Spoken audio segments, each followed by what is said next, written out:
Então, dando continuidade à nossa exposição, nossa aula, ainda falando sobre o papado, né? Então, como vimos, o Hildebrando, ele quis fazer alguma reforma, conseguiu avançar um pouco, mas não foi suficiente para haver, de fato, uma grande reforma permanente. Houve mudanças circunstanciais e pontuais que houve melhoras, mas não foi mudanças permanentes, né? Inocêncio III governou a igreja de 1198 a 1216. Ele aproveitou as prerrogativas papais, firmando umas, né, ou afirmando, confirmando umas e alargando outras. Foi durante seu papado que o poder papal, que evoluía gradativamente através dos séculos, chegou ao auge, né? Isso no período de Inocêncio III. Ele foi o maior papa, então, do século, nesse caso aqui, século XI.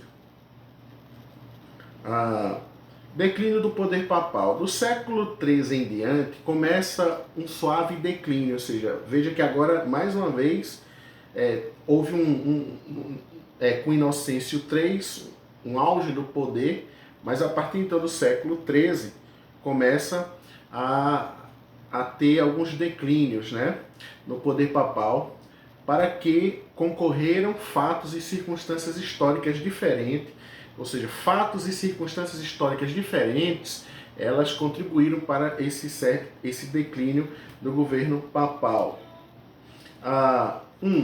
Com o século XIII, desapareceu completamente o gosto pelas cruzadas. Quando a gente terminar de falar do papado, nós vamos falar sobre as cruzadas. O que foram as cruzadas, que vai do século XI até o início aí do século XIII, tá certo? E nós vamos então, nesse período, ver o que foram as cruzadas e o porquê delas, a necessidade das cruzadas, os acontecimentos e a relação da igreja com as famosas cruzadas à Terra Santa, tá certo? Mas voltando ainda para a gente adiantar sobre a questão do papado, né? E vem 2. A corrupção constante na corte de Roma, o favoritismo, o mercantilismo que presidiam as decisões do Papa e da Cúria igualmente estimulava a dissidência, ou seja, corrupção no papado, corrupção na Cúria Romana, nas autoridades mais próximas do Papa, tudo isso minava, né? Terceiro, a imoralidade dominava o clero. Imoralidade dominava o clero. Então percebam lá atrás que o Hildebrando trabalhou, tentou combater isso, mas volta novamente a essas práticas. A cadeira papal era objeto de ambição desenfreada, né? Famílias ricas, poderosas, faziam de tudo para que membros delas pudessem assumir o pontificado. Isso por meio da simonia, do pagamento, por meio da barganha, por meio da corrupção. Quinto, a influência adquirida pelos franceses na Itália e Cilícia era uma influência que assim, tinha contaminado de forma assombrosa o ministério, né, papal. Essa influência vinda, né, oriunda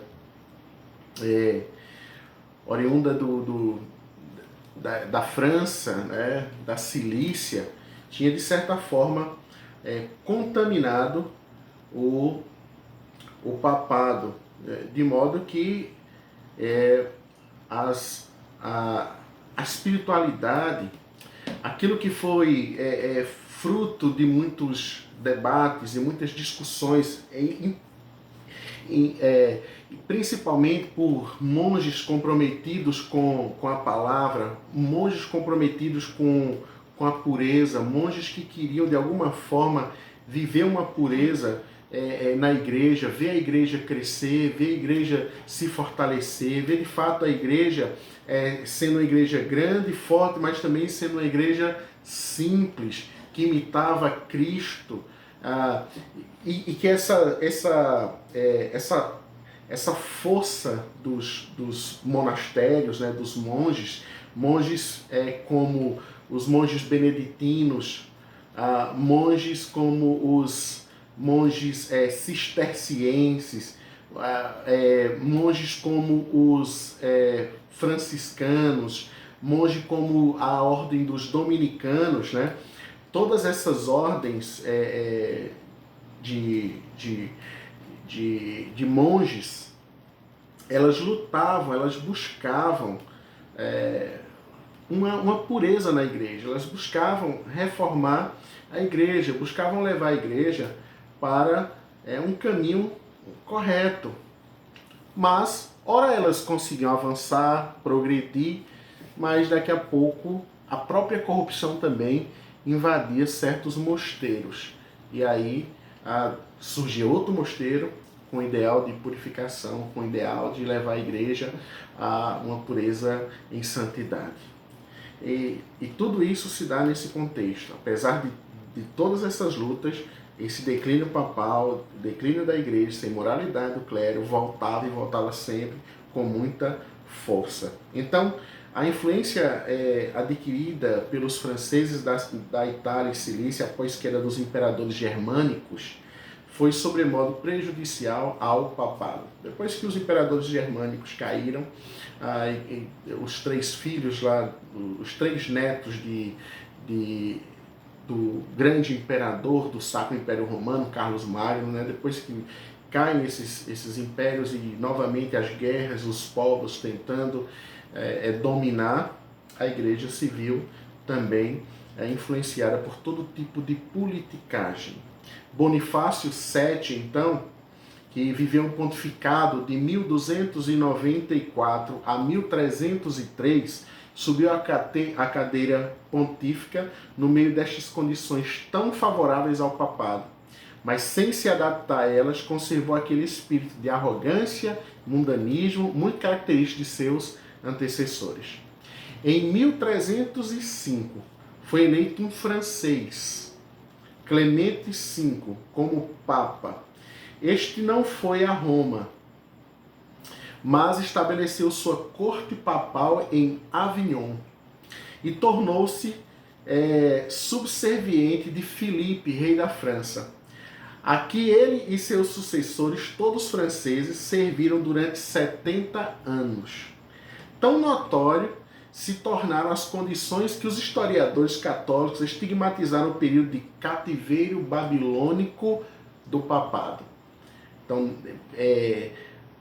o Papa sai de Roma, vai para Avignon, na França, e então Clemente V, conduzido praticamente pelo rei Filipe da França. Né? Em virtude da presença da corte papal de Roma em Avignon, na França, a Europa conseguiu muitas inimizades. O catolicismo dividiu-se, ficando uma parte com a França e outra na Itália. Apareceram então dois papas, um lançando maldição sobre o outro, e cada qual julgando-se o legítimo chefe da cristandade. Em 1408, houve uma conferência em Livorno entre representantes dos dois papas, e um ano depois reunia-se um concílio geral em Pisa.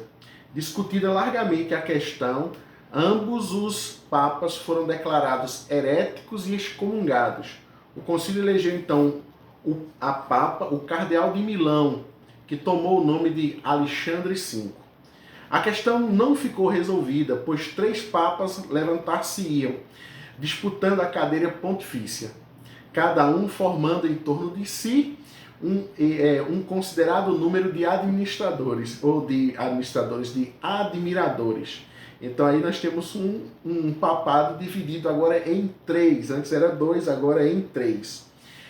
Em 1448, 1455, o pontificado de Nicolau foi notável, tendo sido construído nesse tempo o Vaticano e a Basília de São Pedro, considerados como duas magníficas obras de arte. Talvez nesta época tenha se resolvido o problema dos três papas, porque houve a renúncia, né, daqueles e em prol. Os próprios apoiadores perceberam que a igreja não podia estar ter 3 papas, 2 papas. Então teriam que voltar à figura de um único papa para manter a igreja unida e saudável, ou tentar buscar a salvação, né, da igreja. Daí então houve a renúncia dos papas, daqueles papas, e um só ficou no governo da igreja. Inocêncio VIII, que governou de 1484 a 1492, para melhorar a fortuna de seus filhos ilegítimos, pelejou contra Nápoles e recebia tributo anual do sultão, por manter seu irmão e rival na prisão, em vez de enviá-lo como cabeça de um exército contra os inimigos da cristandade. Então, uma barganha que Inocêncio fez com o sultão, manteve o irmão do sultão preso ali e recebia uma mesada. Isso se deu numa época de ignorância, se não no período de renascimento literário e quando a Europa tinha entrado numa era de invenções e descobrimentos destinados a transformar a civilização. O estado de desmoralização em que a Igreja Romana se achava na véspera da Reforma era um fato geralmente reconhecido. Então, assim, até a Reforma Protestante do século XVI, o papado vai viver nesses altos e baixos, sendo que a maioria das vezes está lá embaixo na sua degradação, na política, moral, né, religiosa. Né? Então, um contexto muito difícil, um contexto muito controverso, mas sempre dentro da igreja o Senhor levantou, né, líderes para dar aquela voz de que, apesar disso, Deus ainda tinha gente de Deus dentro dessa igreja, ainda tinha povo de Deus buscando e orando por uma igreja pura, por uma igreja submissa à palavra, por uma igreja separada, portanto, do Estado, né? Separada dessas artimanhas pecaminosas políticas, dessa escravidão do Estado, certo? Então, esse foi um panorama, né, um resumo sobre os papas e a ascensão, a expansão, mas também a degradação do papado. Agora nós vamos voltar um pouquinho para falar de um outro movimento na igreja, em qual a igreja está relacionada diretamente, que é o movimento das cruzadas, né? Das cruzadas. Então, um grande movimento na Idade Média, sob a inspiração e mandato da igreja, foram as cruzadas, que se iniciaram no fim do século XI. A primeira cruzada foi anunciada pelo Papa Urbano II. Era composta de 275 mil dos melhores guerreiros para combater os sarracenos que tinham invadido Jerusalém. Após grande batalha, Jerusalém foi reconquistada. Só que existe uma cruzada antes dessa, só que não é cruzada oficial. É tida como a primeira cruzada. Vários monges, né, eles se juntaram e foram até Jerusalém, caminho de Jerusalém, para tentar reconquistar a terra prometida. Eles não conseguiam conceber a ideia de que a cidade de Jerusalém ficasse sob o poder dos muçulmanos, ficasse sob o poder daqueles que eram inimigos da cruz de Cristo, né? Então a cidade do Senhor, não pode. Então esses monges eram chamados então de da cruzada dos mendigos, né? Porque esses monges simples dormiam em qualquer lugar, o povo dava comida no trajeto, mas essa cruzada não é vista como uma cruzada, eles foram mortos pelos inimigos, mas essa cruzada não é vista como uma cruzada oficial. Então, cruzada oficial em que tem autorização da igreja vai ser com o Papa Urbano II. A segunda cruzada, e aí eles ganham, né, reconquistam Jerusalém nessa primeira cruzada. A segunda cruzada foi convocada em virtude das invasões dos sarracenos às províncias adjacentes ao Reino de Jerusalém. Sob a influência de Luís VII da França, e Conrado III da Alemanha, um grande exército foi conduzido em socorro dos lugares reconhecidos como santos. Enfrentaram grandes dificuldades, mas obtiveram vitória. Então, primeira e segunda cruzadas, vitória. A terceira cruzada, portanto, foi dirigida por Ricardo I, conhecido também como Coração de Leão, da Inglaterra, e outros como Frederico Barba-Roxa, Filipe Augusto. Barba-Roxa morrerá afogado e Filipe desentendeu-se com Ricardo I e voltou para a França. A coragem de Ricardo I sozinho não foi suficiente para conduzir seu exército para Jerusalém. Contudo, fez um acordo para que os cristãos tivessem direito de visitar o Santo Sepulcro. E então, nessa terceira cruzada, eles perdem. A quarta cruzada foi um completo fracasso, porque causou grande prejuízo à igreja cristã.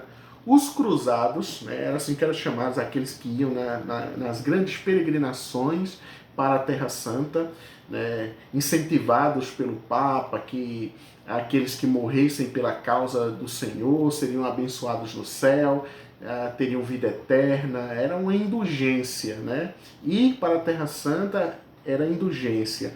Eles recebiam benefícios espirituais, né, se assim fizessem, porque estavam lutando numa guerra santa. Então os cruzados se afastaram do propósito de conquistar a Terra Santa e fizeram guerra a Constantinopla. Conquistaram-na e saquearam-na. Constantinopla ficou posteriormente à mercê dos inimigos. Constantinopla era a capital do Império Bizantino, ou do Império Romano, né? Bizâncio foi a cidade que Constantino levou a capital do Império Romano para Bizâncio, e lá fez então de Bizâncio agora a capital do Império Romano. Isso ainda antes da queda do Império Romano. Mesmo depois que o Império Romano caiu, mesmo depois que houve várias tentativas de domínio dos muçulmanos a Bizâncio, que passou a se chamar Constantinopla por causa do nome de Constantino, ela se mantinha, e ali se mantinha a igreja ortodoxa grega, que nesse momento histórico aqui já se separou totalmente de Roma. Nós vamos, depois que falar das cruzadas, nós vamos voltar um pouquinho para falar desse cisma entre a igreja do Oriente e a igreja do Ocidente, tá certo? Mas o fato é que agora que não tinha mais nenhuma relação entre Roma e Constantinopla, entre a igreja do Ocidente e a igreja do Oriente, muitos europeus que foram nessa quarta cruzada, ao invés de tentar reconquistar Jerusalém, né, que já haviam perdido de novo para os muçulmanos, resolveram invadir Constantinopla e saquear Constantinopla, deixando Constantinopla à mercê agora dos bárbaros, dos muçulmanos e de qualquer outro povo que porventura quisesse invadir. Na quinta cruzada, Frederico II conduziu um exército até a Palestina e conseguiu um tratado com os muçulmanos, no qual as cidades de Jerusalém, Haifa, Belém e Nazaré eram cedidas aos cristãos. Porém, 16 anos depois, a cidade de Jerusalém foi tomada pelos maometanos. Então, ora os cruzados avançavam, conseguiam alguma coisa, conquistavam alguma coisa, ora eles perdiam. Na sexta cruzada foi empreendida por São Luís. Invadiu a Palestina através do Egito, mas não obteve êxito. Foi derrotado pelos maometanos e libertado por uma grande soma de dinheiro, né? Ele foi derrotado e depois teve que pagar para ser libertado. A sétima cruzada teve também a direção de São Luís, juntamente com Eduardo I. A rota escolhida foi novamente a África. Porém, São Luís morreu e Eduardo I voltou para ocupar o trono da Inglaterra. E a cruzada teve um fracasso total. Essa foi considerada a última cruzada. Porém, houve outras de menor vulto. Houve várias outras cruzadas. Alguns chegam a dizer que, ao invés de 7, foram 17, 18, 16. Teve até uma cruzadas que foram crianças, né? E aí se entendia que Deus estaria com as crianças, e nessa ingenuidade das crianças, nessa pureza das crianças, Deus iria libertar Jerusalém. Mas não, as crianças foram aprisionadas, muitas mortas. Foi um fracasso imenso essas cruzadas, tá certo? Então, aqui nós temos esse panorama do papado, do término então desses conflitos, né, papais, do poder que ascende, do poder que descende, o poder que sobe, que desce, o poder que ora é maior, ora menor, a corrupção, todas essas influências, como nós já vimos falando do papado, e também aqui sobre um pouquinho das cruzadas, que sempre incentivadas pelos papas e que tinha motivação, tanto motivações religiosas, como motivações também políticas, de expansão, de domínio, né, de ganhar novos territórios, tá certo? Vou voltar no próximo vídeo, vou voltar a falar um pouquinho sobre as ordens monásticas, tá certo? Vou dar mais uma pincelada nelas. Depois vamos falar do cisma entre o Oriente e o Ocidente, certo? E aí vamos caminhar para os pré-reformadores da igreja, ok? Já já a gente volta, que Deus abençoe.